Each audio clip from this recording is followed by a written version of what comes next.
Le ministère des Affaires étrangères fait campagne.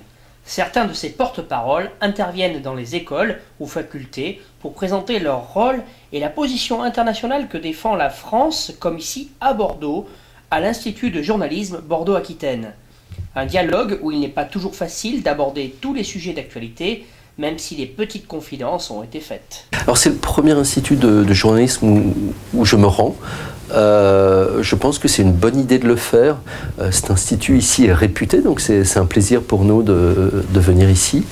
Je me suis rendu dans des instituts d'études politiques, je me suis rendu dans des IRA, on se rend dans des universités, donc on voyage un peu partout en France et on essaye partout de présenter le Quai d'Orsay, qui est bien connu à l'étranger, mais pas forcément bien connu en France. Eux peuvent me dire, justement, en tant que futurs journalistes, ils ont déjà une bonne connaissance de la communication et de dire, voilà, quels sont les sujets sur lesquels le Quai d'Orsay, le ministère des Affaires étrangères, peut progresser. C'est un défi. On a parlé d'Afrique avec souvent l'accusation qui vient que la France agit comme un État néocolonial, qu'il reste encore cette France-Afrique. Et puis nous, il faut démontrer que ce n'est plus le cas, que nous sommes là en appui des Africains pour essayer de résoudre les crises africaines, en soutenant les organisations régionales africaines, mais on est là à leur côté pour les aider, pas pour faire les choses à leur place. Et c'est aussi l'occasion de faire savoir que la France est candidate à l'organisation d'un événement mondial prochainement.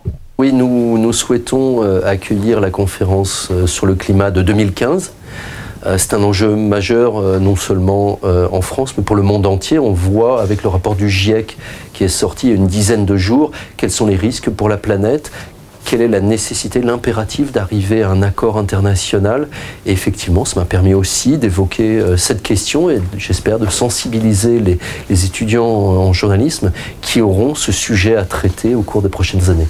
L'IJBA est donc bien dans le sérail des écoles supérieures les mieux considérées de France et le Quai d'Orsay plutôt bon communicant au regard de la difficulté de l'exercice.